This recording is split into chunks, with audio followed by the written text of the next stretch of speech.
नमस्कार विद्यार्थी मित्रांनो, आज आपण पाहणार आहोत लोकसत्ता संपादकीय विश्लेषणासहित 5 मे 2020. त्यापूर्वी जर तुम्ही आमच्या यूट्यूब चॅनलवर नवीन असाल तर टार्गेट गव्हर्नमेंट जॉब या आपल्या यूट्यूब चॅनलला सबस्क्राईब करा. बाजूला दिलेल्या बेल आयकॉनला क्लिक करायला विसरू नका. आज आपण 2 लेखांविषयी माहिती घेणार आहोत. बंदी शाळेचे विद्यार्थी आणि दुसरा एक लेख आहे जो भारताचे माजी अर्थमंत्री जे आहेत पी चिदंबरम यांचा लेख आहे, त्याबद्दल माहिती घेणार आहोत. बंदी शाळेचे विद्यार्थी यामध्ये आपण स्थलांतरितांचा जो घोळका आहे त्यांचे दिशाहीन हिंडणे, मद्यासाठी लागलेल्या रांगा, सूक्ष्म व्यवस्थापन, स्थलांतरितांची दुरावस्था व एकल दुकाने म्हणजे काय याबाबत आपण माहिती घेणार आहोत. मजुरांना गावी सोडण्यासाठी टाळेबंदीचा दुसरा अंक पूर्ण होईपर्यंत थांबण्याचे कारण काय होते, म्हणजे जे मजूर आहेत त्यांना गावी सोडण्यासाठी टाळेबंदी लॉकडाऊन जे आहे ते दुसरं लॉकडाऊन झाल्यानंतर सुद्धा म्हणजे एवढं थांबण्याचे कारण काय होते. जी दुकाने तिसऱ्या टाळेबंदीत सुरू झालेली चालतात ती दुसरीत का चालली नाहीत, या प्रश्नाची उत्तरे सरकारकडे नसतात आणि स्थानिक अधिकारी आपापल्या परीने प्रतिबंध वाढवतच राहतात. याबद्दल आपण या लेखामध्ये चर्चा करणार आहोत. करोनाप्रणीत टाळेबंदीचा तिसरा अंक सुरू झाल्यानंतर त्यात सोमवारी संपूर्ण देशभरात फक्त 2 गोष्टी तेवढ्या समान दिसल्या. एक म्हणजे आपल्याला मूळ गावी परतू पाहणाऱ्या स्थलांतरित घोळक्यांचे दिशाहीन हिंडणे, म्हणजे जे स्थलांतरित लोक होते, जे मजूर, जे बाहेर राज्यामधले जे लोक अडकून पडलेले आहेत महाराष्ट्रामध्ये, त्यांचे जे घोळके जे आहेत, महाराष्ट्रच नाही बऱ्याच देश म्हणजे आपल्या पूर्ण भारत देशामध्ये बऱ्याच ठिकाणी असे लोक अडकून पडलेले आहेत, त्यांचे जे हिंडणे आहेत, घोळक्याचे घोळके हिंडणे जे आहेत ते एक दिसले. आणि दुसरी बाब म्हणजे मद्यासाठी लागलेल्या रांगा. काल काही प्रमाणामध्ये केंद्रीय जे आपलं मंत्रिमंडळ आहे गृह खातं त्याने काही प्रमाणामध्ये मद्य विक्रीसाठी परवानगी दिली, पण त्या दुसरी बाब जी आहे ती महत्त्वाची, मद्य विक्रीसाठी जे म्हणजे मद्य खरेदीसाठी ज्या रांगा लागल्या होत्या त्या दिसल्या. ह्या 2 महत्त्वाच्या बाबी ज्या आहेत या दिसल्या. आपल्या पुण्यातही भल्या प्रातकाळी म्हणजे सकाळी सकाळी दुकाने उघडण्याआधीच मद्य खरेदीसाठी उत्साही रांगेत उभे राहिले होते. एवढंच नाही तर पुण्यात नाही तर पूर्ण महाराष्ट्रामध्ये सकाळी 5 वाजल्यापासून लोक दारू खरेदी जे मद्य विक्री म्हणजे मद्य खरेदीसाठी जे आहे ते रांगा लावून म्हणजे खूप उत्साही होते. हे योग्य आहे का मद्य विक्रीसाठी म्हणजे मद्य खरेदी, मद्याच्या एवढा महाराष्ट्र आहारी गेला आहे का, याबद्दल विचार करायला हवा. त्यातही विशेष कौतुकाची बाब म्हणजे या रांगात असलेल्या सर्व श्रेणीतील नागरिकांचा सहभाग होता. यामध्ये श्रीमंत गरीब असं काही नाही किंवा तरुण मंडळी किंवा वयोवृद्ध असा काही म्हणजे याच्यामध्ये भेदभाव नाही आहे. यामध्ये सगळ्या श्रेणीमधील जे नागरिक होते यांचा सहभाग होता. दुसरीकडे देशातील प्रत्येक शहरातून आपापल्या गावी जाऊ इच्छिणाऱ्या तांडेच्या तांडे चंबुळवाळे डोक्यावर घेऊन वनवन फिर करतानाही दिसत आहेत. म्हणजे दुसरीकडे हे जे स्थलांतरित लोक आहेत ते शहरातून आपापल्या गावी जाण्यासाठी खूप म्हणजे भटकंती चालू आहे त्यांची. पण एखादे चौर्यकर्म करावे इतक्या गुप्तपणे रेल्वेगाड्या सोडण्याचा निर्णय झाल्याने त्यासाठी आवश्यक बाबींची पूर्तता करण्यात या श्रमिकांची चांगलीच दमछाक होत आहे.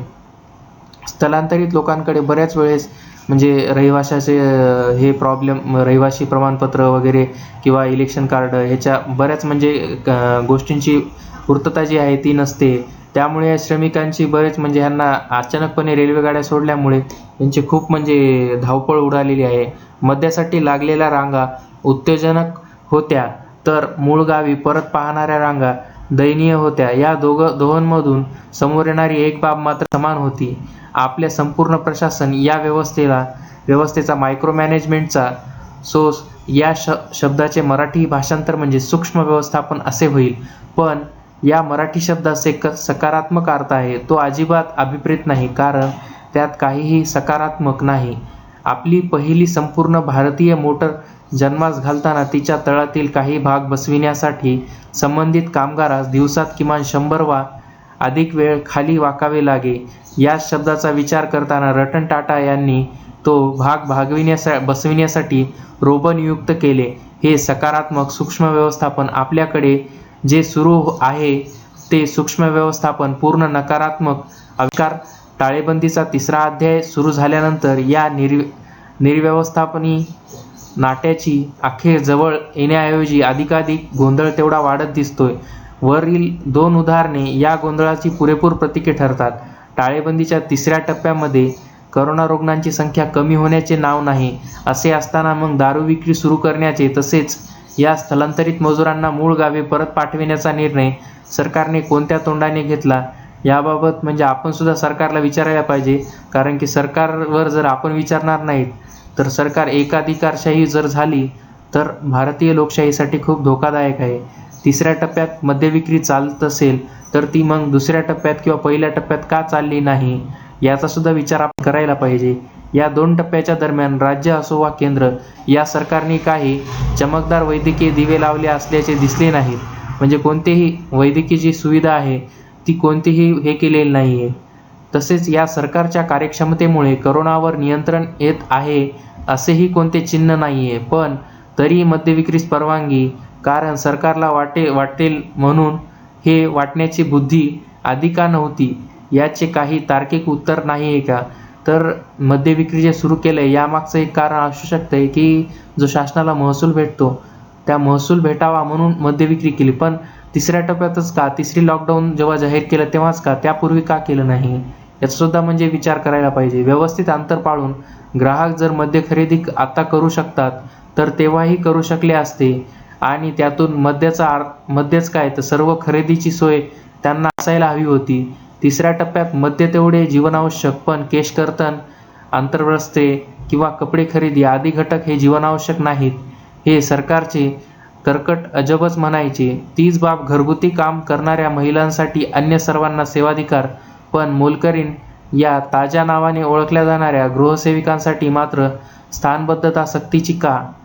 तिसऱ्या टप्प्यात मजुरांचे स्वगावी परतणे योग्य पण दुसऱ्या टप्प्यात मात्र अयोग्य. या मजुरांवर बेरोजगारीची वेळ आली ती सरकारी धोरणांमुळे. याबाबत सरकारने वेळोवेळी विचार करायला हवा पाहिजे होता. पहिलं किंवा दुसरं लॉकडाऊन जेव्हा जाहीर झाले होते तेव्हाच मजुरांचं म्हणजे पुनर्वसन किंवा स्वगावी पाठविण्यासाठी शासनाने योजना करायला पाहिजे होती. शब्दशः हातावर पोट असणाऱ्या या मजुरांवर सरकारी वरवंट्यामुळे उपासमारीची वेळ आली. मुळातच जेमतेम असलेल्या त्यांच्याकडे रोकड संपली आहे. ती संपण्यास कारणीभूत म्हणजे सरकारचा जो निर्णय आहे आणि ते संपल्यावर सरकार त्यांना उपकाराच्या भूमिकेतून आपापल्या गावी पाठविताना त्यांचा प्रवास खर्च मागणार का? या स्थलांतरितांची दुरावस्था अनेक माध्यमांनी दाखवून दिली. रुग्णालयांवर फुले उधळण्याचा हवाई कार्यक्रम करण्यापेक्षा या मजुरांना घरी पाठविण्याचा खर्च उचलणे कितीतरी अधिक महत्त्वाचे आहे. सध्या जे म्हणजे पोलीस आरोग्य खात्यासाठी जे हवाई आपलं दल आहे त्यांनी म्हणजे फुले उधळण्याचा जो प्रकार केलेला आहे त्यापेक्षा जर मजुरांना पाठविण्यासाठी खर्च उचलला असता तर आणखी छान झाले असते. तसेच जे आपलं हे आहे ना म्हणजे मजूर झाले त्यानंतर डॉक्टर्स जे आरोग्यसेवक आहेत त्यांना PPE किट्स म्हणजे ज्या करोनावर इलाज करताना जे PPE किट्स आहेत त्यांना प्रादुर्भाव होऊ नये म्हणून त्या PPE किट्स देण्यासाठी जर प्रशासन किंवा केंद्र सरकार जर कार्यक्षम ठरलं तर आणखी छान झालं असतं हे खर्च करण्यापेक्षा. परत या मजुरांची स्थानिक पोलीस ठाण्यात नोंदणी व्हावी आणि त्यांच्याकडे करोनामुक्तीचे वैद्यकीय प्रमाणपत्रही हवीत असा जो म्हणजे हे ठेवलेलं आहे शासनाने काय म्हणतात सूचना ठेवलेल्या आहेत, आदेशित ठेवलेला आहे. यात पोलिसांचा काय संबंध असा सरकारला वाटेल त्याचे उत्तर सामान्य बुद्धीपलीकडे असावे आणि करोनामुक्तीचे प्रमाणपत्र देण्याइतक्या चाचण्या करण्याची मुळात कोणत्याही सरकारची ऐपत नाही आहे. म्हणजे हे जरी सांगितले की करोनामुक्तचं जे प्रमाणपत्र आहे तुम्हाला करोना नाही आहे याबाबत पण सरकारकडे या चाचण्या करण्यात सुद्धा म्हणजे एवढी ऐपत नाही आहे तेव्हा हे मजूर अशी आजारमुक्ती प्रमाणपत्रे आणणार कुठून याचाही काहीतरी विचार नाही आहे. त्यामुळे अशी प्रमाणपत्रे मिळवून देणाऱ्या उत्पन्नाची तेवढी सोय झाली यात सरकारी संवेदना शून्य किती असावी त्याला काही सुमारच नाही. पुन्हा हे सर्व गरिबांच्या नावे आणि करोना प्रसार रोखण्याच्या उद्देशाने या संदर्भात केंद्रीय गोंधळ कमी की काय राज्याने त्यात आपली भर घातली. एकल दुकाने 4 मे पासून सुरू होतील असे सरकारी आदेश सांगतो तो योग्य म्हणावा तर त्यातील तपशील भलताच अधिक संभ्रमित करणारा. एकल दुकाने म्हणजे काय या शब्दाचा अर्थ असा होतो की त्यापैकी काही दुकाने सुरू होणार आहेत हे ठरवण्याचा अधिकार स्थानिक प्रशासनाकडे आहे. म्हणजेच पुण्यात जे एकल ठरू शकते ते मुंबईत तसे असेलच असे नाही हा या शब्दाचा अर्थ होतो. या संदर्भात राज्य सरकारने गेल्या 2 दिवसात 4 आदेश प्रस्तुत केले आहेत. कोरोना टाळेबंदी जारी झाल्यापासून केंद्र व सर्व राज्य सरकार यांनी जारी केलेल्या नवनव्या आदेशांची संख्या 4000हून अधिक आहे. हे इतके आदेश वाचून पालन करायचे असेल तर संबंधिताचे डोके फिरणार नाही का, यात नवल नाही. टाळेबंदीचे अद्याप 2 आठवडे शिल्लक आहेत, त्यामुळे एकूण आदेशाची संख्या दुपटीने वाढण्यास हरकत नाही. आपल्याकडच्या या प्रशासकीय गोंधळामागे एक कारण आहे, प्रशासनाचा स्वभाव आहे. हेच ते कारण. आपली राष्ट्रीय प्रशासनिक मानसिकता ही बंद करा, बंदी घाला किंवा प्रतिबंधित करा हेच करण्यात धैर्य मानते. किंबहुना त्यांना तेच करता येते, कारण त्यांनी तेच करावे अशी आपली जडणघडण आहे. हा आपल्या गप्पा बस या समृद्ध संस्कृतीचा परंपरेचा परिणाम आहे. काहीतरी करून दाखविण्यापेक्षा हे ते बंद करून दाखविण्यातच आपले प्रशासन धन्यता मानते. नेपाळला जाणारे विमान पळवले गेले. नेपाळला जाणाऱ्या विमानावर बंदी, विषारी मद्यामुळे काही जणांना प्राण गमवावे लागले. सर्वच मद्यावर बंदी हे आणि असेच निर्णय घेण्यास आपले प्रशासन सरसावले आहे. त्यांना करोना काळ म्हणजे अधिकार गाजविण्याची सुसंधी, कारण या काळात काहीही केले तरी त्या विरोधात कोणीही काही करण्याची शक्यता नाहीये. त्यामुळे राज्यातील एक जिल्हाधिकारी वर्तमानपत्राचे वितरण अजिबात होऊ देणार नाही असे म्हणतात, तर दुसरीकडे सकाळी 10 नंतर एकही वर्तमानपत्र विकू देणार नाही अशी धमकी देतात. कशाशी ताळमेळ नाही आणि कोणाचा पायपोस करण्याचा पायात नाही. आता स्थानिक पातळीवर अधिकाऱ्यांचा अत्यानंद कोणता, तर आपल्या अधिकार कक्षेत आपण कडेकोट बंद कसा करून दाखवायचा याचाच. सर्व प्रशासकीय प्रेरणांचे बीज मुळी सुनियोजिततेपेक्षा सक्तीच्या शांततेत बंद पाळून दाखवायची. करोना काळच आपण काही धडा शिकवणार असून तर आपल्याला सरकारी अधिकाऱ्यांची या बंदिशाळेतील विद्यार्थी दशा संपवायला हवी. जगाची प्रगती काहीतरी करून दाखविण्याकडून होते आणि तर काहीतरी कारणे म्हणून सुरू आहे ते बंद करून दाखविणे नव्हे. दुसरा जो लेख आहे कल्पनारम्यतेचे शास्त्र, हा जो लेख आहे भारताचे माजी अर्थमंत्री पी. चिदंबरम यांनी लिहिलेला लेख आहे. तर यामध्ये आपण माहिती घेणार आहोत, विषाणूचा पराभव हा लसीशिवाय होऊ शकतो का? टाळेबंदी वाढविता राहिलो तर विषाणूचा प्रसार थांबेल का? वास्तव काय दिसते? स्थलांतरित कामगार, केंद्राच्या नियमाविरोधात जाऊन आम्ही धोका पत्करणार नाही. बेरोजगारीचा दर जो आहे 21.1% होता, याबद्दल आपण माहिती घेणार आहोत. साथीचा प्रसार, स्थलांतरित कामगार आणि त्यांना रोजगार देणारे लघु व मध्यम उद्योग, मोठे उद्योग, एकंदरीत अर्थव्यवस्था यांचे नेमके वास्तव लक्षात घेणे हा एक पर्यायच आहे. पण कदाचित कल्पनांमध्ये रमण्याचा उपाय अधिक लोभवणा आहे असे वाटेल. वास्तव काही असेल तरी पण आपण कल्पनाच पाहू शकतो. कल्पनेचं शास्त्र आहे, आपण कल्पनाच केली पाहिजे की बाबा साथीचा जो प्रसार झालेला आहे त्याबद्दल काय होणार, लघु उद्योगांचं काय होणार, मध्यम उद्योगाचं काय होणार, मोठ्या उद्योगाचं काय होणार, एकंदरीत अर्थव्यवस्थेचं काय होणार, त्याचे नेमके वास्तव लक्षात घेणे आपल्याला गरजेचे आहे. आणि आपण कल्पनाच करू शकतो फक्त, बस बाकी हे नाही. कोविड-19च्या विरोधात आपली लढाई सुरू आहे. त्याचे सामाजिक व आर्थिक परिणाम या विरोधात आपण लढत आहोत. या सगळीकडे नेतृत्व केंद्र व राज्य सरकार करीत आहे. आपण भारताचे लोक या लढ्यातील पाईक आहोत, पण लढ्यातील मूक सैनिक म्हणून आपण काही गोष्ट केवळ कल्पना करून बघायला हरकत नाही. पहिली कल्पना अशी की समजा विषाणूचा पराभव हा लसीशिवाय होऊ शकतो का असे मानले तर आपण या विषाणूवर टाळेबंदी हाच उपाय आहे असे समजू लागणार आहोत. टाळेबंदी वाढवत राहिलो तर करोना विषाणूचा प्रसार थांबेल का, त्याचा अर्थ असा होईल. पण आपण एक लक्षात घेतले पाहिजे की टाळेबंदी हा उपाय नाही, शिवाय त्यामुळे करोनाचा प्रसारही थांबणार नाही. फार तर टाळेबंदीतून आपण विषाणूच्या प्रसाराची गती कमी करू शकतो व त्यातून आपल्याला वैद्यकीय व आरोग्याच्या पायाभूत सुविधा उभ्या करण्यास उत्संत मिळेल. जे टाळेबंदी जाहीर केली आहे त्यामुळे करोनाला आपण हरवू शकाल असे नाही, परंतु त्याचा प्रसार कमी करू शकतो. पण सध्या लॉकडाऊन जे आहे त्याचं व्यवस्थित पालन न झाल्यामुळे जी करोना ग्रस्तांची जी संख्या आहे ते संक्रमण जास्त वाढत आहे. यावर आपण लोकांनी सगळ्यांनी करायला पाहिजे, लॉकडाऊनचं व्यवस्थित पालन करायला पाहिजे. त्यामुळे टाळेबंदी हा एक विराम आहे, उपाय नाही. या विरामाच्या काळात वापर आपण फार तर या रोगाविषयी जनजागृती करण्याची करू शकतो. आगामी काळात जर अनेकांना रुग्णालयात दाखल करण्याची वेळ आली तर त्यासाठी सज्जता निर्माण करू शकू. संसर्गित रोगांची संख्या खूप जास्त होईल अशी एक भीती परदेशातील परिस्थिती पाहता आपल्याकडे असणे साहजिकच आहे. ज्यांना टाळेबंदीची मागणी केली त्यांना वास्तवाचे भान नाही असे म्हणता येणार नाही.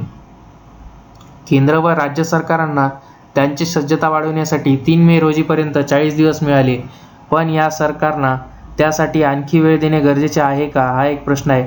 म्हणजे जे दवाखाने जे आहेत ते म्हणजे तयार करण्यासाठी विविध म्हणजे वाढीव जी बेडची संख्या आहे त्याच्यासाठी केंद्र सरकारला 40 दिवस मिळाले, पण यामध्ये सरकारने काय केलं ते सरकारने जाहीर पण केलं नाही आणि तसेच आणखी वेळ देण्याची गरज आहे का असा प्रश्न उपस्थित होतो. दुसरी कल्पना अशी की ज्या स्थलांतरित कामगारांना आहे तिथेच रोखवल्याने ते घरी जाऊ शकले नाहीत, ते सारेजण त्यांना मिळालेली आश्रयस्थाने, विलगीकरण कक्ष, छावण्या यातील व्यवस्थेवर म्हणजेच अन्न, औषध व उपचार यावर समाधानी आहेत का? म्हणजे जो उपचार केलेला आहे की शासनाने की त्यांना विलगीकरण, आश्रयस्थाने, कक्ष, छावण्या या व्यवस्थेवर म्हणजे ते समाधानी आहेत का? पण यामागचे वास्तव काय? दिल्ली पोलिसांनी जेव्हा निवारागृहांची तपासणी केली तेव्हा त्यांना जे दिसले त्यावर आधारित द इंडियन एक्सप्रेस यांनी बातमी प्रसारित केली 28 एप्रिल 2020 रोजी. त्यात म्हणले आहे की त्या ठिकाणी पंखे बंद होते, वीज पुरवठा बंद झाल्यास पर्यायी व्यवस्था नव्हती, प्रसाधन गृहाची स्वच्छता नव्हती, अनेक स्थलांतरित लोक हे तिथून निघून जाण्याची इच्छा प्रदर्शित करत होते. हे म्हणजे शासनाने एवढ्या सुविधा केल्यात ह्या बरोबर आहेत का? म्हणजे ज्या स्थलांतरित लोक आहेत त्यांच्यासाठी पूर्ण सुविधा पोहोचत आहेत का याचा विचार म्हणजे द इंडियन एक्सप्रेस यांनी बातमी प्रसारित केली होती 28 एप्रिल रोजी.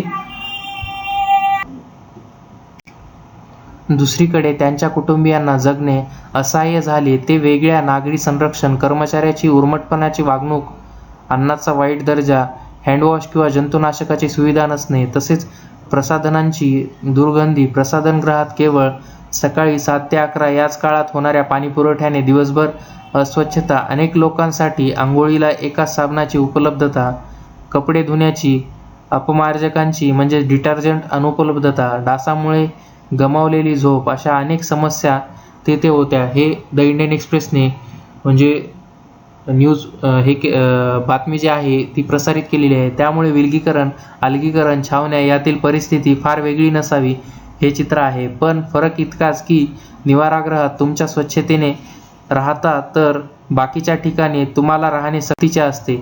आता तिसऱ्या कल्पना म्हणजे स्थलांतरित कामगार मुंबई, सुरत वा इतर ठिकाणचे एकाच खोलीत इतर 6 ते 10 जण सुखात व आनंदात राहत आहेत अशी कल्पना करूया. त्यांनी काम नाही, त्यांच्याजवळ पैसे पण नाहीत, ते घरी कुटुंबांना पैसे पाठवू शकत नाहीत, तरीही ते आनंदात आहेत असे समजू. पण वास्तवात या कुणाही कामगाराला सरकारने मदत दिलेली नाही, त्यांच्या खात्यावर रोख जमा झालेली नाही. या कामगारांना केवळ घरी जाण्याची इच्छा आहे. 29 एप्रिलपर्यंतचे चित्र असे होते की उत्तर प्रदेश व काही राज्यांनी जरा वेगळा दृष्टिकोन बाळगून त्यांच्या कामगारांसाठी बसगाड्या व्यवस्थापन केल्या. बिहारने तसे करण्यास नकार दिला, कारण केंद्राच्या नियमाविरोधात जाऊन आम्ही धोका पत्करणार नाही अशी भूमिका त्यांनी घेतली. ही भूमिका योग्य आहे का? केंद्र सरकारने 29 एप्रिल पर्यंत तरी या लोकांना परत आणण्याबाबत काही आश्वासने दिली नाहीत. त्यानंतर बिहारने विनाथांबा रेल्वेगाड्या सोडून या कामगारांना त्यांच्या राज्यात आणण्याची व्यवस्था करण्याची मागणी केली. चौथी कल्पना अशी की या सगळ्या काळात कुणाच्या नोकऱ्या गेल्या नाहीत, पण कामगार परत कामावर येतील तेव्हा त्यांना त्यांच्या नोकऱ्या परत बहाल केल्या जाणार आहेत का याबाबत सुद्धा म्हणजे साशंकता आहे. प्रत्यक्षात वास्तव असे आहे की centre for monitoring Indian economy यांच्या माहितीनुसार 27 एप्रिल अखेर बेरोजगारीचा दर हा 21.1% एवढा होता. तसेच कामगारांना सहभाग हा 35.4% पर्यंत खाली आला. लघु व मध्यम उद्योग बंद झाले. आता ते पुन्हा सुरू करणे सोपे नाहीये. त्यामुळे लोक पुन्हा कामावर जातील व त्यांना रोजगार मिळेल ही शक्यता नाही. काही कारखान्यात तर 2 ते 10 इतकेच कामगार होते. त्यांनी रोजीरोटीची दुसरी साधने शोधली. काही जणांनी स्थलांतरण केले. जर त्यांनी परत यावेसे वाटले तर त्यांना कोणी घेणार नाही आणि आधीच्या कामाचे पैसे सुद्धा देणार नाहीत. या लहान उद्योगांना त्यांची इतर देणी चुकवायची आहेत ती वेगळी. त्यामुळे प्रदीर्घ टाळेबंदीनंतर आता पुन्हा सारे पूर्वीसारखे सुरळीत होईल अशी आशा बाळगण्यात अर्थ नाहीये. या उद्योगांमध्ये खेळते भांडवल नसेल कुठल्याही बँकेत तर अर्थसंस्था त्यांना पत हमीशिवाय कर्ज देणार नाही. पुरवठा म्हणजे साखळ्या ज्या आहेत त्या तुटत येतील. त्यामुळे पुन्हा वितरण सुरू करण्याचा उपयोग काय असा प्रश्न राहील, कारण उत्पादक पुन्हा उत्पादन सुरू करू शकणार नाहीत. या पुढील काळात दुसरे कोणीही स्वकष्टाचा पैसा उद्योग सुरू करण्यात गुंतवणार नाही. आता 5वी कल्पना अशी करू ती की केंद्र सरकारने 25 मार्चला दिलेली सर्व आश्वासने पाळली आहेत आणि ते लवकरात लवकर दुसरी आर्थिक कृती योजना सादर करणार आहेत. त्यात लघु व मध्यम उद्योगांसाठी मदत केली जाणार आहे. पण किमान 3 मे पर्यंत म्हणजे दुसऱ्या टाळेबंदीपर्यंत, या काळ संपेपर्यंत यातले काहीही झाले नव्हते. याबाबत आर्थिक कृती दलाने काही शिफारसी केल्या आहेत की नाही हे सुद्धा कळायला मार्ग नाही आणि ते जाहीर सुद्धा करत नाहीयेत. नवीन समित्या नेमण्यात आली होती, त्याचा गाजावाजाही झाला, पण त्यांनी काही मोठा व धाडसी असा वेगळा विचार केल्याचे अद्याप ऐकवीत आले नाही. वास्तव असे आहे की बँकेकडे पैसा आहे, पण त्यांना तो रिझर्व्ह बँकेकडे ठेवणे पसंत केले. त्यांना हा पैसा अर्थोत्तर संस्था म्हणजेच लघु व मध्यम उद्योग यांना द्यावासा वाटत नाही. बँकेत तर वित्तसंस्थांकडे निधी नाही, त्यामुळे ते कर्ज देऊ शकत नाहीत.